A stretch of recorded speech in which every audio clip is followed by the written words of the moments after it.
Bienvenidos amigos a Libre Expresión, programa que se transmite a través de Canal D, de lunes a viernes a partir del mediodía.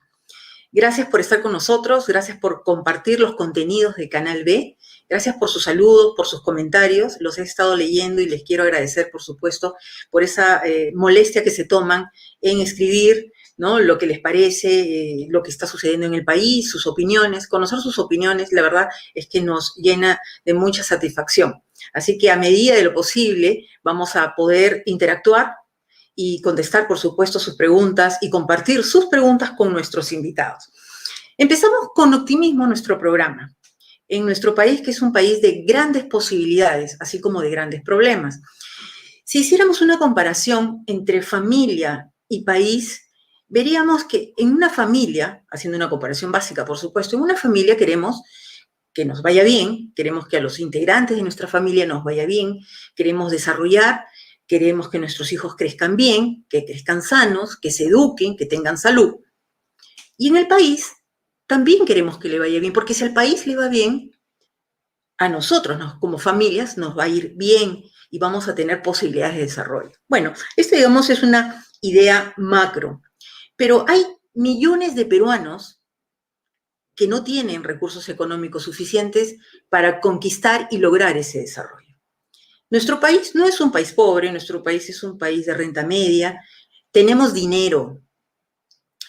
Y ese dinero, con los impuestos que nosotros pagamos, con los ingresos que tiene el país por exportaciones, por inversiones económicas, nacionales, extranjeras, en fin, con ese dinero el Estado peruano debe proveer los servicios a esos millones de peruanos que los necesitan. Necesitan servicios, necesitan salud, servicios de salud, de educación. Los niños necesitan educarse convenientemente. Pero eso, en general, en los últimos años no se ha previsto, o no se ha realizado, ejecutado como debería de hacerse.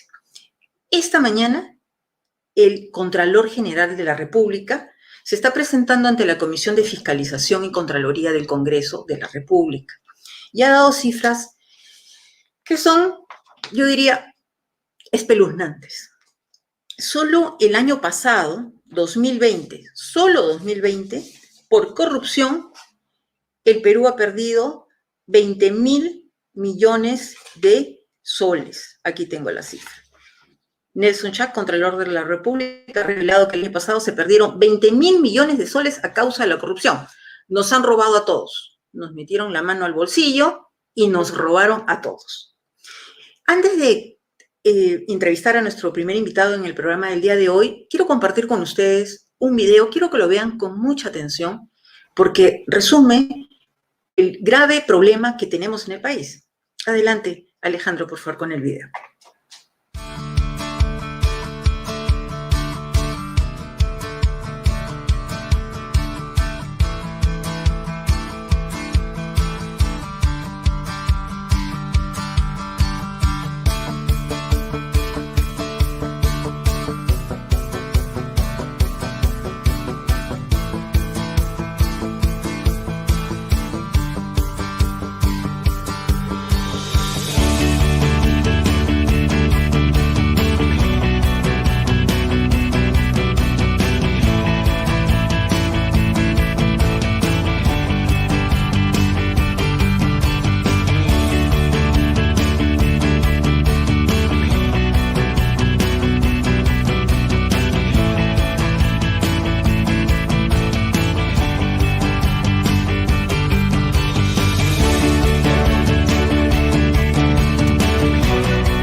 Enorme satisfacción de poder haber reunido la voluntad de 17 gremios en esta cruzada sin retorno en contra de la corrupción.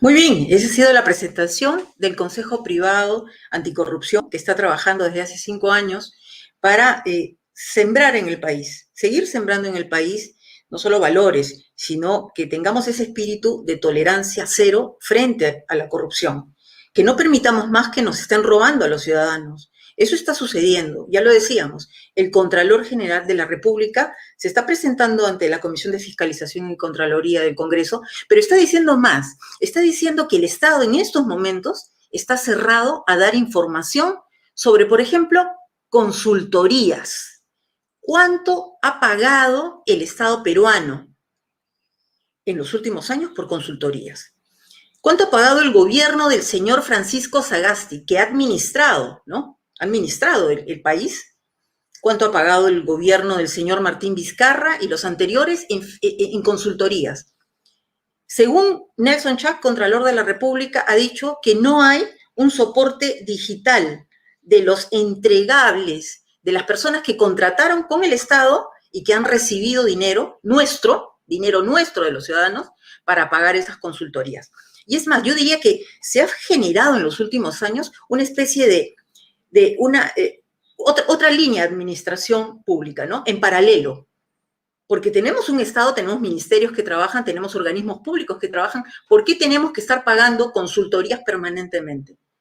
Con el dinero que debe ser utilizado justamente para ayudar a esos millones de peruanos que no tienen servicios de primera necesidad. Bien, vamos a entrar directamente, invitamos al director ejecutivo precisamente del Consejo Privado Anticorrupción, el señor Eduardo Herrera, que ha tenido el gustísimo, la disponibilidad de acompañarnos. Gracias, bienvenido Eduardo, gracias por estar con nosotros. Bueno, muchas gracias. Aquí estoy, Gloria, encantado de conversar contigo. Te agradezco sobremanera porque sé que estás fuera del país, te encuentras en Medellín, en Colombia, sí, asistiendo a un congreso. Coméntanos, por favor. Bueno, he venido a un congreso de la Fundación Naumann, un congreso liberal, y acá estamos bastantes personas de países andinos para ver pues las perspectivas de qué es lo que se puede hacer acá desde esa visión del mundo liberal, ¿no? Bien, bien. Eduardo, en los últimos años muchas instituciones privadas y públicas se han encargado de hacer diagnósticos, ¿no? Tenemos identificados los problemas y uno de los grandes problemas es el problema de la corrupción. Permanentemente hablamos de la corrupción. Los gobiernos y las personas que han llegado a la presidencia nos hablan de la lucha anticorrupción. Desde el año 2000, cuando cayó el gobierno de Alberto Fujimori, el entonces candidato presidencial Alejandro Toledo enarboló las banderas de la lucha anticorrupción. ¿Dónde está el señor Alejandro Toledo? En los Estados Unidos, enfrentando el pedido del Estado peruano, un pedido de extradición. Yo quisiera centrarnos en eso, Eduardo. ¿Qué podemos hacer los ciudadanos, para poder enfrentar esta lacra que nos está cada vez minando la conciencia nacional, ¿no? Y haciendo hueco el bolsillo, porque se roban nuestro dinero? Bueno, lo primero que hay que tener en cuenta es que la corrupción nunca es un problema. La corrupción es una causa de un problema que está detrás. Y lo que está pasando en el Perú es evidentemente una falencia de institucionalidad permanente. Y yo siempre pongo el ejemplo de Trump en Estados Unidos. Trump era una persona o es una persona que tuvo muchas ideas, al parecer desestabilizadoras del país, de la institucionalidad del país. Y fue frenado por el Congreso, fue frenado por la Corte Suprema. A lo que voy es que no es tan fácil en un país que es organizado institucional como Estados Unidos hacer las cosas que acá sí se pueden hacer. Y esto es un defecto de diseño institucional. Nosotros tenemos miedo que Castillo disuelva el Tribunal Constitucional y tenemos miedo porque pensamos que es posible que lo haga y que nadie se lo va a impedir, ¿no? Entonces, y que disuelva el Congreso y también porque no hay institucionalidad. A las personas en el país no les interesa la institucionalidad y eso genera la corrupción, porque cuando no hay institucionalidad viene lo que hablabas hace un rato, los amigotes, los compadres, que hay que ser claros, no son de este gobierno solamente, sino que ahora son mucho más evidentes, y el tarjetazo y el amiguismo y estas consultorías que se hacen, ya lo sabemos todos, a medida para pagar algún favor. Por eso es que no hay evidencia digital, ¿no? Nosotros, a propósito de eso, por ejemplo, para terminar esta primera idea, hemos celebrado un convenio con la Municipalidad de Lima para donarles un software a fin de transparentar sus contrataciones menores a 8 UITs, cosa que no está en el radar, ¿no? Que es el caso Richard Swing. Entonces, yo creo que la transparencia no es solamente una ley. Nos estamos obcecando mucho en que la ley que no registró, ya sabemos cuál es la finalidad del señor presidente y sus actitudes. El asunto es, hay que ir a una acción de transparencia constante, ¿no? Y en eso A ver, estamos. entonces, leyes hay, ¿no es así? Sí. Leyes hay. El tema es que no se respetan. El Perú es un país, sí, el Perú es un país que emite 60 normas legales al día, ¿ya? Es una barbaridad. Y esa norma lo que hace es dificultar la vida del ciudadano. Voy a poner otro ejemplo. En la época de pandemia, lo que hizo el gobierno fue prohibir el comercio electrónico. 60 días estuvo prohibido el comercio electrónico en los primeros días de pandemia. ¿Cuál es la gracia de eso? Que no podías comprar una computadora o un router. Entonces te decían, quédate en tu casa, tranquilo, no te puedes comunicar. Entonces, hay esas normas absurdas que no tienen ningún sentido y los congresistas piensan que el que más tiene normas es el mejor. Y hacen la vida complicadísima al ciudadano, ¿no? Coméntanos sobre esto concreto. El Consejo Privado de Anticorrupción ha llegado a un acuerdo con la Municipalidad de Lima, me estás explicando, Sí, ¿no es así? sí. Muy bien. ¿Esto cuándo se va a ejecutar? ¿El convenio ya se firmó? ¿Cómo es? Explícanos, por favor. El convenio ya está firmado, tenemos que darle la publicidad de rigor, es una primicia, digamos, y lo que estamos haciendo ahora es entrar a la fase de implementación.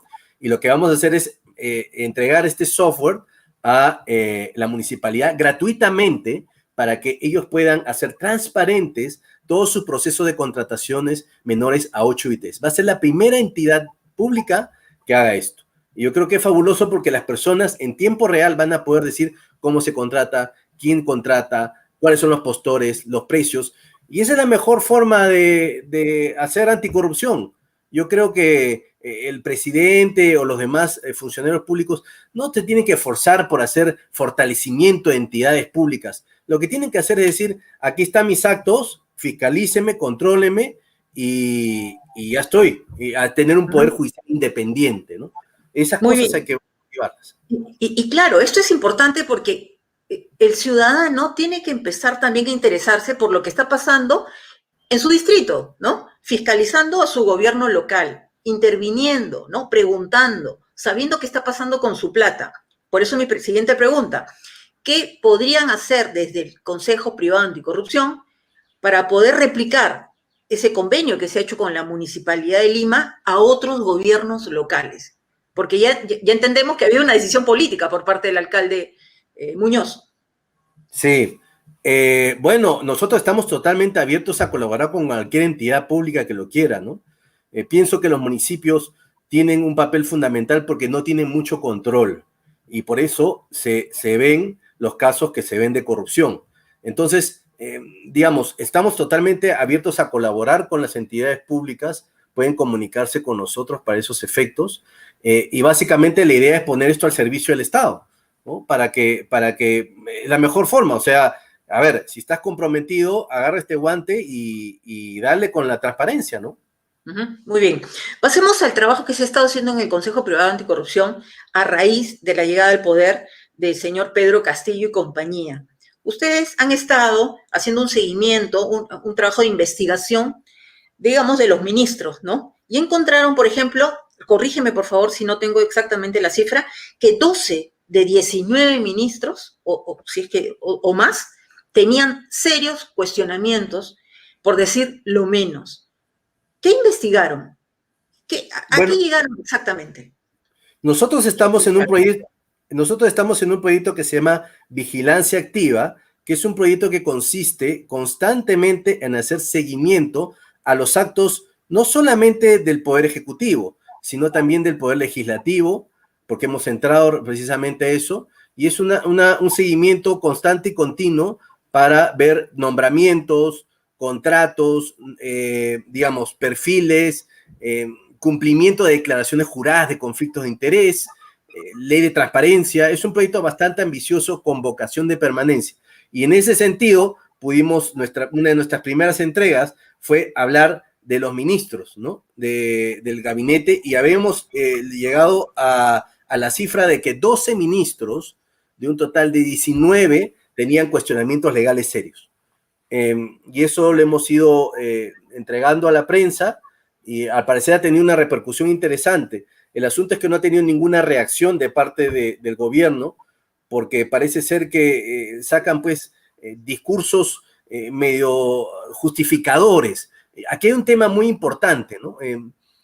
Yo escucho la presunción de inocencia nombrada por este tipo de casos, y eso yo lo espero de un imputado. Eso yo lo espero de un ciudadano, no de un ministro y no de un premier. O sea, un premier no puede decir, la presunción de inocencia me protege y hasta que no me haya declarado culpable, soy inocente. No, eso es, y ahí hay una ley siempre de por medio, ¿no? Que impide postular a los que tengan sentencia dolosa en doble instancia. Ya, bueno, la ley te faculta, o sea, legalmente te vas, no sé si te das cuenta, en la línea del reglamento, en la letrita chiquita para decir, oye, no me puedes sacar porque soy inocente. El cuestionamiento es moral, es ético, y ahí ni una palabra. Ahí están jalados, efectivamente, pero da la impresión de que ya no hay mucho que pedirle, ¿no? No hay mucho que exigir. Este gobierno tiene nexos clarísimos con el senderismo. Entonces, frente a ello, ¿qué tiene que hacer el Poder Legislativo, Eduardo? ¿Por qué tenemos la impresión de que están, como vamos a ver qué pasa, ¿no? Hay que dejarlo gobernar, pero hay un doble lenguaje, un doble discurso. Lo que está sucediendo en el país es gravísimo. Está Sendero muy cerca del poder en el Perú. Y pasan los días, más de 40 días ya tienen de gestión, y el Congreso está como, repetimos, eclipsado. Sí, nos hemos sacado todas las fichas, ¿no? O sea, hemos tenido, yo como te decía antes de entrar a esta entrevista, creo que hemos cambiado de bandos, ¿no? En esta elección, porque el otro partido no era muy defendible, que digamos. Entonces, digamos, acá, aparte de corrupción, tienes comunismo, tienes clara vinculación con el senderismo, el terrorismo. Entonces, son todas las fichas completas, ¿no? El asunto es, y te lo preguntaba también antes de entrar, no es posible hablar con el secuestrador, ¿no? Eso es una regla elemental de la seguridad. Uno no tranza con un secuestrador. Uno no tranza. Este gobierno nos tiene secuestrados. Está secuestrada la institucionalidad, está secuestrada la libertad, la democracia, la libre expresión, todo está secuestrado en una justificación hipócrita de algunos elementos que dicen, no, hay que hablar, hay que escuchar. ¿Qué vas a escuchar de una persona que está cuestionada así? Yo soy el primer defensor de la comunicación y la tolerancia y la conversación. Sin embargo, cuando tú tienes una situación de conflicto como esta, en la que el otro interlocutor es una persona que tiene cuestionamientos legales serios, no hay mucho que conversar. Y ahí mi sorpresa de figuras como Franque, como Aníbal Torres, que son profesionales de primer nivel, que pienso que no tengo coincidencia ideológica ninguna con ellos, estamos en la antípoda. Sin embargo, no se puede decir que son cuestionados. Entonces, ¿cómo unas personas de semejante nivel académico, reputacional, pueden cuadrarse con un premier que tiene claros problemas de misoginia, terrorismo, apología, y bueno, ya puedo narrar mucho más, ¿no? Eso es incongruente, me parece. ¿Y qué pasa con el Congreso? ¿Dónde están los congresistas que dieron la batalla durante la campaña electoral? ¿Por qué algunos parecen que están quietitos, ¿no? Que no se sorprenden frente a lo que está pasando? No cambian los ministros. Ibel Maraví, ministro de Trabajo, tiene gravísimas denuncias. Bueno, ya lo dijiste, el presidente del Consejo de Ministros, denuncias por lavado de activos, denuncias por apología al terrorismo, denuncias por terrorismo. ¿Se normaliza todo, Eduardo? Mira, yo creo que el Congreso, y aquí viene el problema que te decía al comienzo, tiene un problema de diseño institucional equivocado. Y hay una percepción de los congresistas equivocados. Son 130 individuos que compiten entre sí, a veces entre la misma bancada, ¿no? Entonces, alinear a 130 individuos es muy complicado en relación de alinear a uno que está al otro lado. Entonces, ahí tú ves, es como, y voy a poner el símil siempre con el ejemplo, la lucha contra las drogas, ¿no? El Estado desorganizado, famélico, pobre, contra la criminalidad organizada. Por eso se llama criminalidad organizada, porque están organizados. Entonces, el Congreso, yo veo que están cada uno disparando por su lado, hay intereses personales, hay cuestionamientos serísimos. Hemos sacado en esta semana 2 relacionadas a 2 congresistas. Entonces tú dices, digamos, ¿cómo luchas con alguien que es indefendible a veces en el sentido democrático? O sea, ¿cómo pones a tu Libertador San Martín, pero San Martín pues tiene prontuario por terrorismo, por alimentos, por corrupción? No es un buen campeón defensor, ¿no? Ese es el problema. ¿Tú ves en el Congreso algún partido político que pueda dar la lucha? Porque esta es una lucha política, ¿no? De la sociedad civil. En el Congreso harán lo propio, también en la sociedad civil. Medios de comunicación, nuestra responsabilidad es informar, orientar, entretener, digamos. Pero también tenemos que denunciar lo que está pasando. No podemos, sobre todo los grandes medios de comunicación, pretender que van a recibir publicidad estatal a cambio de ponerse de perfil. Sí. Bueno, yo de acuerdo a los datos objetivos, hemos visto, digamos, que hay prioritariamente 3 bancadas que no tienen cuestionamientos, que es Avanza País, que es Partido Morado y Renovación, ¿no? Son los 3 que no tienen cuestionamientos. Y eso es un dato objetivo porque, a ver, acá el tema es muy simple y voy a poner otro ejemplo cotidiano. Cuando tú vives al día, vives aguja, como se dice, al sol, no puedes pensar en mañana. Y cuando no piensas en mañana, cualquier oportunidad que te salga legal o ilegal, la vas a tomar para darle comer a tus hijos. Lo mismo pasa en el Congreso. Si tú tienes problemas legales, como que no puedes hacer mucho porque sabes que te van a disparar al problema legal y estás débil. Entonces, un luchador débil no es un luchador, es un medio luchador. Y ese es el gran problema de muchas de las bancadas del Congreso, ¿no? Para terminar esta entrevista, Eduardo, me gustaría saber qué expectativa tienes de lo que pueda pasar en las próximas semanas en el país. Bueno, en la idea liberal existe un concepto que se llama el orden espontáneo, que nace del caos, ¿no? De algo que no está, digamos, exactamente predeterminado. Y precisamente ahí viene la idea de la libertad. Yo creo que algo caótico como el que estamos viviendo debe generar en un orden natural. No sé cómo. Mi expectativa es que algo tiene que salir, porque hay mucho movimiento ciudadano. Quizás habría que aglutinarlo y bajar los egos, porque hay muchos egos, mucho divo, mucha diva, que quiere ser el frontman, ¿no? 2, hay que apoyar estas iniciativas como la que estamos haciendo nosotros u otras entidades de igual potencia, y digamos, algo va a salir, la calle no está tranquila. Creo que las marchas se han popularizado, se han, digamos, normalizado, no tienen un impacto, ya marchas todos los días, en un país de marchas de todos los días, como que ya no llama la atención mucho. Hay que ser un poquito más creativos en la protesta de repente, en mirar otros ejemplos, ¿no? Entonces, la verdad es que la expectativa es que tengo que algo va a pasar. Espero que sea pronto, porque el tiempo juega en contra nuestra, y espero que la institucionalidad sea la que venza al final del día, ¿no? Muy bien, nos quedamos ahí, Eduardo. Yo te quiero agradecer muchísimo por tu tiempo, repito, te agradezco porque estás fuera del país, te encuentras en Colombia, y éxitos en el trabajo, en el Consejo Privado Anticorrupción. Espero que nos mantengas informados, por supuesto. Gracias. Muy amable, muchas gracias a ti. Suerte. Nos vemos. Suerte, Eduardo. Bien, interesante saber lo que se está haciendo desde la sociedad civil, desde el Consejo Privado Anticorrupción. Ha sido Eduardo Herrera. Al comenzar nuestro programa, hacíamos una comparación básica entre familia y país, ¿no? ¿Quiénes ponen las reglas en la familia? Bueno, los padres de familia, ¿no? Son la autoridad, representan la autoridad. Ellos ponen las reglas y hacen cumplir las reglas. Siguiendo con esta comparación básica, ¿qué pasa a nivel del país? ¿Qué tenemos? ¿Cuál es ese gran documento que tenemos donde están consignados nuestros derechos y deberes? Bueno, la Constitución Política del Perú, ¿no? Permítanme, ahí vamos a recordar Constitución Política del Perú. La Constitución Política del Perú de 1993, recordemos, fue redactada por el Congreso Constituyente Democrático y fue aprobada a través de un referéndum.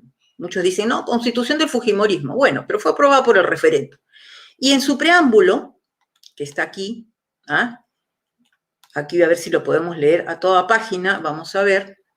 El Congreso Constituyente Democrático, invocando a Dios Todopoderoso, obedeciendo el mandato del pueblo peruano y recordando el sacrificio de todas las generaciones que nos han precedido en nuestra patria, ha resuelto dar la siguiente Constitución. ¿Por qué estoy mencionando esto? La Constitución, con 206 artículos, es la Carta Magna. Ahí están, repito, consignados los derechos y deberes de todos los peruanos. Este estudio de la Constitución, yo creo que debería ser obligatorio en los colegios. Saber por lo menos cosas mínimas con respecto a la Constitución, ¿no? Saber, por ejemplo, aquí vamos a ponchar, artículo 38 de la Constitución. Aquí está. Vamos a ponerlo también en pantalla. A ver, ahí está. Por favor, con atención, amigos. Artículo 38. Todos los peruanos tienen el deber de honrar al Perú y de proteger los intereses nacionales, así como de respetar, cumplir y defender la Constitución y el ordenamiento jurídico de la nación. Ese es el artículo 38 en el capítulo derechos políticos y deberes de nosotros los peruanos. Bien, ¿por qué hago este preámbulo? Es para invitar a nuestro siguiente invitado, a quien vamos a agradecer y vamos a darle la bienvenida. Se trata del constitucionalista y docente de la Universidad de Lima, Eric Urbina. Muchas gracias, Eric. Bienvenido a nuestro programa. Muchas gracias a ti, Gloria, por la invitación. Es un honor. Muchísimas gracias. Bien, qué importante es que los ciudadanos, Eric, sepamos y conozcamos la Constitución. Para, por ejemplo, saber que cuando alguna persona, algún ciudadano dice, cambiemos la Constitución, ¿no? Convoquemos asamblea constituyente, como lo ha hecho este señor que nos está gobernando en estos momentos, el señor Pedro Castillo y compañía, sepamos que eso es ilegal, eso es inconstitucional. Tú eres docente, Eric, tienes contacto con las nuevas generaciones y eso es maravilloso, es casi un apostolado la docencia. ¿Qué nos podrías decir, compartir con nosotros a los ciudadanos sobre el conocimiento mínimo que tenemos que tener sobre la Carta Política del Perú? Bien. Bueno, primero que debe ser obligatorio el conocimiento. Tú mencionabas que así como podemos comparar al Estado, a la nación con una familia, podemos decir que la partida de nacimiento de una persona o la partida de matrimonio, si lo queremos entender así, es nuestra Constitución. Y uno tiene que saber muy bien dónde ha nacido, con quién se ha casado, en todo caso, ¿no? Para poder no solo vivir tranquilo, sino también tomar decisiones acorde a ello. La Constitución es eso, es nuestra partida de nacimiento. Y las constituciones se dan para fundar una nación, para fundar un país. Las pocas veces que una sociedad cambia de constitución, lo hace porque realmente va a cambiar su estructura. Ejemplo, los mexicanos han tenido 5 constituciones. De estas han cambiado porque dejaron de ser una república unitaria para pasar a ser una federal. Tuvieron una época de monarquía, regresaron a la república nuevamente. En el caso peruano, desde 1828, con la Constitución Madre, como se le bautizó, hemos sido, por ejemplo, un Estado unitario. Ello nunca más ha sido cuestionado, entre otras, digamos, premisas o principios que van rigiendo nuestra vida republicana, ¿no? Entiendo perfectamente que pueda existir malestar en torno a algunos artículos de la Constitución que tal vez han sido mal usados o mal interpretados, pero no significa por ello que haya que cambiarla toda, ¿no? Eso sería, entre otras cosas, un absurdo.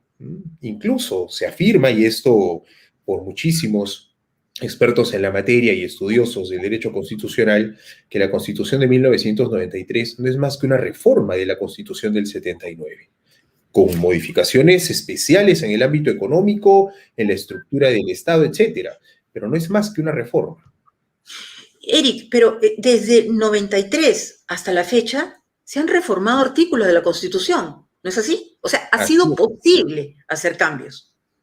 Ha habido más de 40 reformas. Algunas muy puntuales, como puede ser los congresistas son 130 y ya no 120 como se contempló inicialmente, hasta otras que son de mucho más profundidad, ¿no? Toda la elaboración del capítulo vinculado a la descentralización del Estado peruano.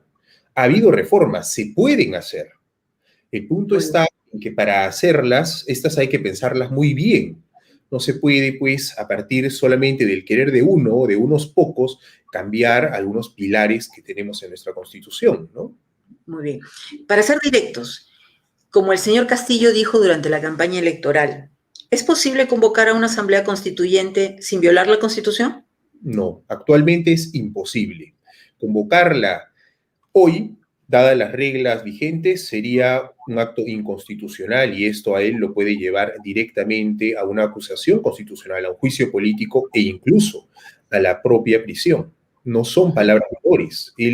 Tú invocaste el artículo 38 que rige para todos los peruanos y él tiene además un mandato específico por ser presidente de la República, de cumplir y hacer cumplir la Constitución. Él es presidente porque la Constitución del 93 así lo permite. Efectivamente. Y insistamos un poquito más. Este artículo 38 de la Constitución nos obliga a todos los peruanos, sin importar la religión que profesemos, sin importar el partido político que militemos, sin importar nuestras preferencias de todo tipo.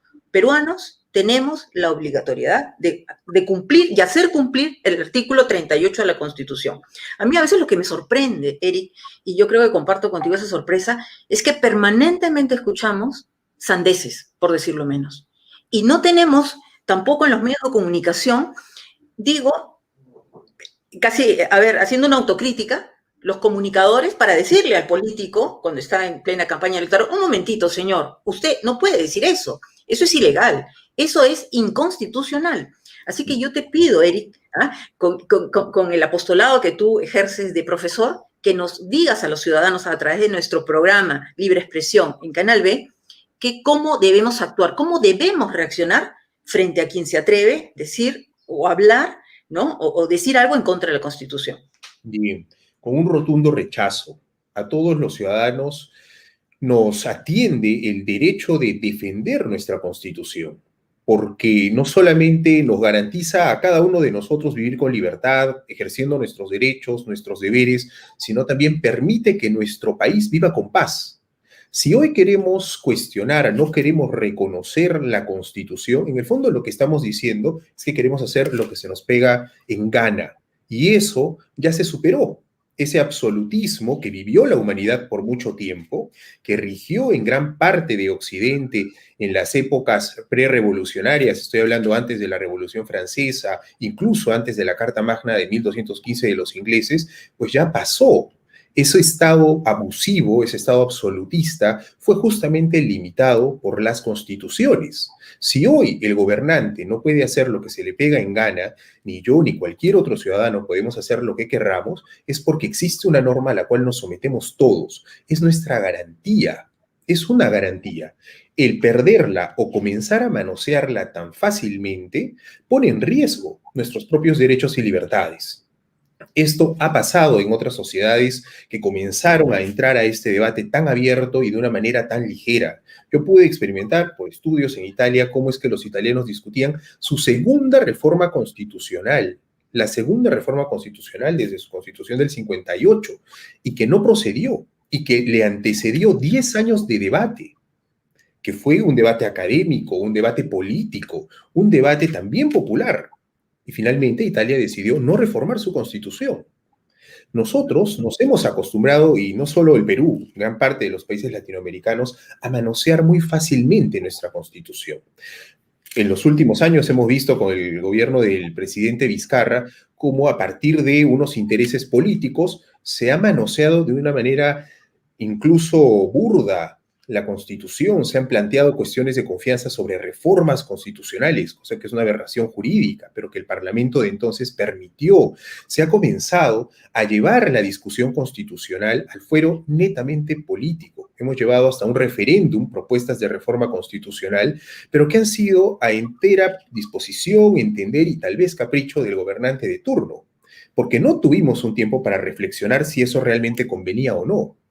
Hoy vemos las Efectivamente. consecuencias. Por ejemplo, decidimos, y aunque yo voté en contra, pero tenemos que asumir como ciudadanos todos, decidimos que se debía prohibir la reelección a los congresistas. Gravísimo error, que vamos pagando factura ahora y que lo haremos posteriormente. ¿Por qué? Porque, bueno, el congresista era el malo y el bueno era el presidente. Así pasó, se llevó Efectivamente. al país a una discusión de buenos y malos, ¿no? Donde Vizcarra era el bueno y el Congreso era el malo. Entonces, bueno, a ese malo hay que sancionarlo, hay que prohibirle cosas. Y pensamos en personas y no en instituciones. Eso pasa cuando no se hace una reforma constitucional seria, bien pensada y participativa. Y claro, y hay fuerzas que debilitan las instituciones permanentemente, ¿no? A veces en colusión con algunos medios de comunicación o con algunos intérpretes, ¿no?, de la Constitución. Yo quisiera enfocarnos en lo siguiente: apología al terrorismo. El presidente del Consejo de Ministros, el señor Guido Bellido, tiene denuncias por apología al terrorismo, y tiene denuncias por lavado de activos. Pero yo quisiera centrarme, Eric, aprovechando tu tiempo, en el tema primero, apología al terrorismo. Yo hablaba en el primer programa, en Italia, por ejemplo, ya que mencionaste Italia, un ciudadano italiano no puede ir por la calle, pretender o aspirar a un cargo de elección popular y decir libertad para los dirigentes de Brigadas Rojas, ¿no?, que es un grupo terrorista. Porque en el acto la autoridad, la policía lo detiene, en fin, lo procesan y termina en la cárcel. ¿Por qué está pasando en nuestro país eso? ¿Por qué con tanta ligereza se está hablando de los últimos años libertad para Abimael Guzmán, que es el líder del grupo terrorista Sendero Luminoso, o para cualquiera de sus lugartenientes? Y no está pasando nada, solo denuncias que quedan ahí y no se sabe. ¿Qué Bien, debemos activar? ¿Cómo debemos reaccionar? bien. Bueno, yo creo que primero con mucha formación. Si es que en Italia, en Alemania incluso, ¿no? En Alemania no olvidemos que el libro Mi lucha de Adolf Hitler estuvo proscrito, bien, proscrito por 70 años, si mal no recuerdo, y recién hace 4 años, en el 2017 o 2018, se permitió la republicación de ese texto y con fines educativos y después de toda una campaña de educación y concientización en las sociedades alemanas para que conozcan bien su historia y no la vuelvan a repetir. Y estamos hablando de una de las sociedades más cultas y mejor informadas de nuestro planeta, ¿no? En el caso peruano, lamentablemente, la lucha contra el terrorismo que se libró durante los años 90 y que terminó bien siendo el gobierno de Alberto Fujimori, terminó opacada también por actos de corrupción que se produjeron durante esa década y esto fue aprovechado por determinados grupos políticos para dejar de hablar de ese gran mérito que tuvo también, hay que reconocerlo, el presidente Fujimori y el Perú, como es derrotar al terrorismo, para comenzar solamente a hablar de la corrupción que se dio en esos años, que hay que combatirla muy bien, pero también se debió de poner mucho énfasis en esta lucha frontal contra ideas radicales que solo causan tragedia, miseria y pobreza en toda sociedad donde se ha querido implementar, como es el caso puntual del terrorismo y de las ideas comunistas tan dañinas como las fascistas que vivió la Europa del siglo pasado, ¿no? Entonces, hemos perdido, creo yo, en ese sentido, algún tiempo valioso que debemos recuperar, porque las nuevas juventudes, que dicho sea de paso, son el amplio margen electoral, es los millennials, el grueso del electorado nacional, en ese ámbito de conocimiento, pues tienen un vacío o tienen una información a medias que a veces puede ser manipulada fácilmente. Sí creo que la sociedad en su conjunto, el Estado, este Estado difícilmente lo hará, este gobierno, perdón, difícilmente lo hará, pero ojalá que en algún momento tengamos alguno que sí lo haga decididamente, pues debería de formar, ¿no? En historia, esto es una cuestión de conocimientos históricos, datos puntuales, junto con ello obviamente se puede también, ¿no?, acudir a otras ramas del saber para que se conozca aquello que hemos vivido y de esa manera comenzar a crear conciencia. Hoy un ciudadano alemán, un ciudadano italiano, rechaza ese tipo de gestos, no los acepta ni siquiera como broma. Al cantante colombiano Juanes se le prohibió la canción esta de La camisa negra porque era una alusión directa al fascismo de Mussolini. Y esto no fue visto como, oh, me están quitando la libertad. No, no, no. Había una conciencia en la juventud italiana de rechazar aquello, porque para ellos, pues, les llevaba a una época de mucho dolor, ¿no? Lo mismo debería pasar en el Perú. Levantar el brazo con el puño en alto, pues debería significar para nosotros también un gesto que nos lleve a recordar a tantos compatriotas nuestros que han muerto injustamente y que no queremos se vuelva a repetir nunca más. Qué importante lo que estás diciendo, Eric. Te agradezco muchísimo. Y está participando también las personas que nos están viendo. Gladys, Polo, queremos agradecer tu participación. Nos agradecen por la participación de invitados de lujo, Eric. Mira, eres un profesor y quiero repetir, siendo docente en la Universidad de Lima, tienes este contacto directo con los jóvenes. Qué importante es llegar en estos momentos a los jóvenes. Y a partir del programa, nosotros generamos en Canal B estos clips, estos videos pequeños, para llegar con ellos también directamente, ¿no? Muy puntualmente, para que sepan lo que hemos vivido y cómo debemos reprobar esas acciones. Lo que acabas de decir, el levantamiento del puño, ¿no? ¿A qué alude? ¿Qué nos recuerda? ¿A qué apología están haciendo ahí las personas que hacen eso? Directamente al comunismo, ¿no? Al comunismo que a la vez fue la ideología que siguió Abimael Guzmán y los grupos terroristas, tanto de Sendero Luminoso como del MRTA, ¿no? Hoy no puede ser ese un símbolo o un signo banal de diversión, tiene que ser definitivamente un signo de reproche social, ¿no? No de un grupo, no la derecha, no, todos los peruanos, porque ahí los primeros que murieron fueron los campesinos, los más pobres de nuestro país, que probablemente no simpatizaban ni con la derecha ni con la izquierda, querían crecer, desarrollarse, vivir, y que fueron privados de ello, ¿no? Entonces, en ello sí debe haber una conciencia. Yo creo que es perfectamente posible, incluso años después, pero estamos aún a tiempo que se puede incorporar en la propia Constitución peruana un reproche directo, una sanción directa a este tipo de manifestaciones. Lo han hecho otros países, no es ningún tipo de reprimenda a la libertad, es más bien cuidar la libertad, es cuidar y defender la libertad y la democracia, como en su momento el propio Jurado Nacional de Elecciones lo hizo al no permitir la inscripción del Movadef, porque era claramente un movimiento que pretendía reivindicar a un grupo armado, terrorista, que no creía en la democracia. La democracia Lo recordamos muy bien. Defender.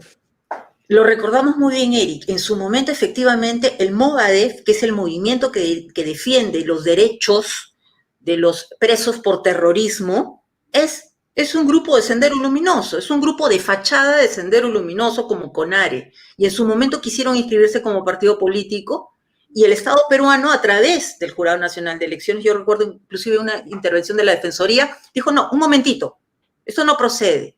Sin embargo, han cambiado de nombre, ¿no? Se reagrupan, se infiltran, 21 años que vienen haciéndolo, o más quizás, desde la caída de Abimael Guzmán, que fue una caída, digamos, una derrota militar. Ellos, esta gente, miembros de Sendero Luminoso, han estado infiltrándose en sindicatos, en universidades, en colegios, a través de profesores que están ideologizando a sus alumnos. Aquí creo que cabe, Eric, una movilización permanente, desde donde estemos.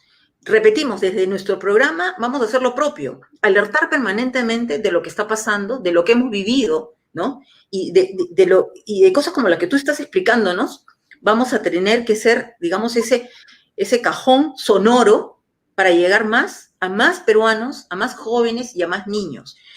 No podemos convivir con prácticas que hagan apología al terrorismo y al senderismo. Ellos dicen Partido Comunista del Perú, pero es un partido proscrito e ilegal. ¿No es así, Eric? Sí, claramente, ¿no? El Movadef no tiene inscripción alguna, o sea, hay una resolución contundente de rechazo y con una exposición de motivos clara, ¿no? No es porque no le gustó al Jurado Nacional, no, es porque claramente invocan ideas que no son concordantes con el Estado democrático de derecho, ¿no? Y junto con ello, porque también representan lo que fue el terrorismo para el país, ¿no? O sea, en ello hay todavía mucho por hacer. Yo creo que hubo la intención a finales de los 90, inicios incluso, ¿no? de los 2000, pero esto fue abandonado porque ya el país entró a otro tipo de debates, entró a otro tipo de situaciones. Hay que retomar esta situación. Hay que retomarla, es deber de los ciudadanos, es deber también de la academia, ¿no? De los periodistas, comenzar a hacer en ello docencia y también comenzar puntualmente a presentar proyectos para que se puedan incorporar a nuestras normas, empezando por la Constitución, determinados candados que aseguren que el país pueda vivir en una democracia. Democracia y con gobernantes de izquierda, de derecha, lo que el pueblo quiera, pero en una democracia. Incluso el comunismo como ideología debería ser proscrito. Yo no imagino que alguien pretenda, por ejemplo, inscribir un partido nacional socialista en Alemania, ¿no? Pensar en un partido comunista es igual de aberrante, ¿no? Entonces, este tipo de situaciones sí deben de ser analizadas, ¿no? El Parlamento debe tomar cartas en el asunto, porque si no, tenemos que apagar los incendios que vienen después, como lo que estamos viviendo ahora mismo con muchos ministros y personas vinculadas al gobierno de turno y que han accedido al poder, que tienen acceso a información selecta, privilegiada, y que con la cual pueden hacer lo que quieran en perjuicio nuestro y en beneficio de ellos y de sus intereses. Muy bien, vamos directo al tema del gobierno. Eso es un gobierno filosenderista, Eric.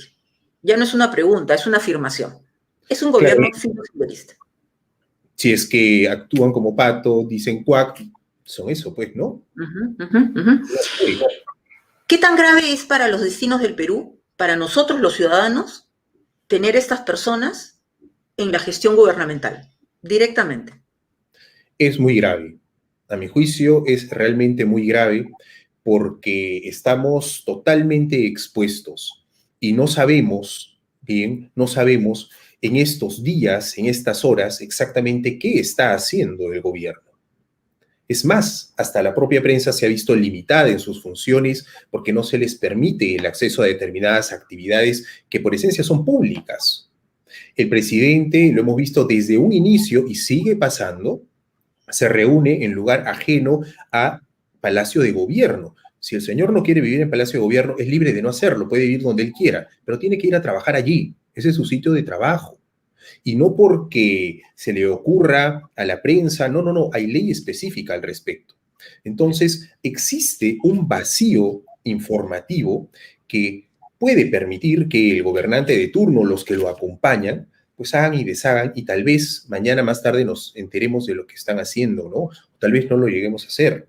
Entonces, esto es realmente preocupante, es realmente preocupante. Yo publiqué hace ya unas semanas un artículo justamente en El Comercio que se titulaba El Estado soy yo, ¿no? Y que hace pues alusión a Luis XIV, que él se reía del debate que hacían los parlamentarios, lo que decían los cortesanos, porque él estaba por encima de todo, decía yo soy la ley. Bueno, pareciera que el señor Castillo también se quiere posicionar en ese absolutismo, ¿no? Porque no hace caso a lo que el Parlamento le dice, no hace caso a lo que la población, el pueblo le dice, no responde a lo que los medios de comunicación plantean. Para él no hay ninguna crisis, no hay ningún problema con el señor Maraví, no hay ningún problema con el señor Bellido, hace lo que quiere y así tampoco es. Frente a ello, por favor, Eric. A ello hay acciones que se pueden hacer, ¿no? Que se pueden ¿Cómo tomar. cuáles? Por ejemplo, ¿Cuáles? La censura, empezando por los ministros, entendiendo, y ojo, acá partimos incluso de una presunción, ¿no? La buena fe, que cada vez se cuestiona más, ¿no? Respecto al presidente. La buena fe lo sorprendieron, él no sabía. Bueno, pero si no sabía y ahora que lo sabe, pues lo primero que tiene que hacer es retirarlos, ¿no? Si no lo hace, el Congreso puede censurar a los ministros cuestionados. Es más, ni siquiera necesita interpelarlos. Puede interpelarlos y luego censurarlos, pero también puede censurarlos de pleno. Directamente. Directamente. Así es. Entonces, ¿qué está pasando con la capacidad de reacción del Congreso de la República? Después de aprobar el voto de confianza, parece que han entrado en una especie de convivencia, ¿no? De intento de vivir pacíficamente. Pero como lo dijo nuestro invitado Eduardo Herrera en el bloque anterior, no podemos conciliar con nuestro secuestrador. Y acá no estamos hablando de una persona que tiene una denuncia por corrupción, que ya sería grave, sino que tiene serias vinculaciones con el grupo terrorista Sendero Luminoso. Y además de ello, vinculaciones que él no rechaza realmente. Podrá decir lo que quiera, pero el señor Bellido se ha reunido ayer con un fundador de Moadef. Ayer o antes de ayer. O sea, no es que creía eso cuando era joven, en mi época universitaria, hoy rechazo todo eso, es mentira. Sino, ¿qué hace con ellos? No es pues un Nelson Mandela, como nos lo quieren presentar, ¿no? No. El señor Bellido sigue creyendo en todo eso. ¿Mm?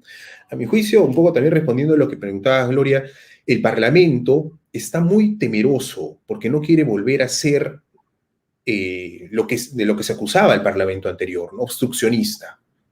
Y a mi juicio está pecando de inocente y va a terminar asumiendo después responsabilidades por esto mismo. La población no se lo va a tolerar, ¿no? Debería ser mucho más firme, porque también del otro lado el propio gobierno va pues pulseando, ¿no? Y dice, bueno, a ver, muy bien, Bellido le dijo esto a la congresista Chirinos, se aparece esto y otro más, y no lo censura, pues sigo, ¿no? Mañana podrá nombrar a otro peor, ¿y el Parlamento qué va a hacer? Si por estas cuestiones no hizo nada contra Bellido, contra Maraví, tendrá también que callarse. Entonces, cuando... Efectivamente. Ujú. Sí, Eric, perdona, sigue. Incluso, ¿no? En un caso ya mañana más tarde, el presidente mismo tenga alguna situación terrible, ¿con qué autoridad podrá incluso vacarlo, ¿no? Si antes no pudo censurar a un ministro por actos tal vez más graves, ¿no? Acabas de mencionar al señor que estuvo en la sede de la presidencia del Consejo de Ministros ayer, César Tito, ¿no? Ujú. Vinculado al Movadef, Movimiento de Fachada de Sendero Luminoso. Estuvo en las instalaciones de una entidad pública, que es la presidencia del Consejo de Ministros, y pasó como Pedro en su casa, dijo que, ¿no? Se anunció, ingresó. Pero cuando salió y estaba siendo, digamos, perseguido por los reporteros, había dos mujeres que lo acompañaban y una señora se encargaba de defenderlo y decir, déjenlo, ya no va a hablar, es un luchador social. Entonces voy a lo siguiente. Hace muchísimos años, este grupo Sendero Luminoso, que opera dentro del país también, se aprovecha, yo diría, del desconocimiento, de la ingenuidad, de la desinformación de las comunidades campesinas y de peruanos, ¿no? Y está inoculando ese pensamiento, nosotros somos luchadores sociales, ¿no? El Estado está contra ti, el Estado te abandona, nosotros te vamos a ayudar a reivindicar tus derechos. ¿Qué tan falso es ese mensaje, Eric? Bueno, es totalmente falso, ¿no? Entre otras cosas porque hemos visto cuando ellos quisieron llegar al poder, ¿no? No democráticamente, sino más bien con la violencia, no acudieron a ayudar a los más pobres, los mataron, bien, los mataron. Y después, a mi juicio, utilizaron la pobreza de todos ellos para poder ganar adeptos, ¿no? Tal vez esa sea la principal crítica que ellos mismos le hacen al fujimorismo, porque perdieron en los 90 ese respaldo, esa aceptación que tenían, que se dio cuenta la propia población, la más pobre, que ya tenía propiedad, ¿no? Que ya tenía algo que perder, ¿bien? Y aunque no todos los peruanos hoy tienen una situación de esa naturaleza, sí hay, creo yo, un espíritu de seguir creciendo, desarrollándonos y demás, ¿no? La pobreza siempre será utilizada por los políticos, especialmente por esta ala, ¿no? Eso ojalá termine pronto, ¿no? Deje de pasar. Y bueno, para ello, pues, hay que hacer la lucha, ¿no? Hay que estar vigilantes. Una pregunta final, Eric Urbina, agradeciéndote por supuesto tu tiempo, ¿no? Y tus mensajes tan importantes. Hablaste de formación. Yo creo que educación junto a la formación son fundamentales para las nuevas generaciones, pero también para los adultos, que a veces nos olvidamos, ¿no? De algunos preceptos importantes. Un mensaje final para los jóvenes peruanos, Eric, por favor. Bien, primero, conocer mucho al país, conocer al Perú, quererlo y también conocer su constitución. La constitución es nuestra partida de nacimiento. Tenemos que conocerla para cambiarla, para cuestionarla, pero antes hay que conocerla, respetarla y también exigir para que el resto la respete. Es la única manera de poder salir adelante en un país serio, que quiere crecer de verdad, que quiere igualdad de verdad. Ya nuestra constitución lo reconoce. ¿Bien? Y lo que tenemos que hacer más bien es que se cumpla, empezando por aquellos que gobiernan. Muchísimas gracias. Gracias por tu tiempo, Eric. Ojalá que te tengamos próximamente también en nuestro programa Libre Expresión y éxitos en todo lo que estás emprendiendo. Muchas gracias. Hasta luego. Hasta luego. Ha sido el abogado Eric Urbina que nos ha acompañado, docente de la Universidad de Lima. Lo repetimos, qué importante ese trabajo que hacen los profesores, ¿no? De estar con los chicos, de hablarles, de enseñarles, no solo la formación académica, no solo contribuir con su formación académica, sino esa formación en valores. Es cierto, la formación en valores empieza en el hogar, pero un profesor universitario que tenga la capacidad como la que tiene Urbina, ¿no? De explicarte exactamente lo que ha pasado, de recordar lo que ha pasado, de enseñar a los chicos, de enseñarles a debatir, de generar pensamiento crítico, yo la verdad es que me saco el sombrero, por decirlo así. Bien, nos quedan unos minutos finales. Quiero tener la oportunidad ahora de agradecer a las personas que nos escuchan, que nos brindan su tiempo de acompañarnos en Libre Expresión a través de Canal B, el canal del Bicentenario. Estamos haciendo un trabajo intenso bajo la dirección de nuestro colega Alfonso Baella. Hay muchos proyectos importantes que están en marcha. Obviamente no puedo hablar de ellos, pero va a haber muchas sorpresas. Los contenidos periodísticos en los que estamos trabajando están siendo hechos con mucho cariño, con mucho profesionalismo.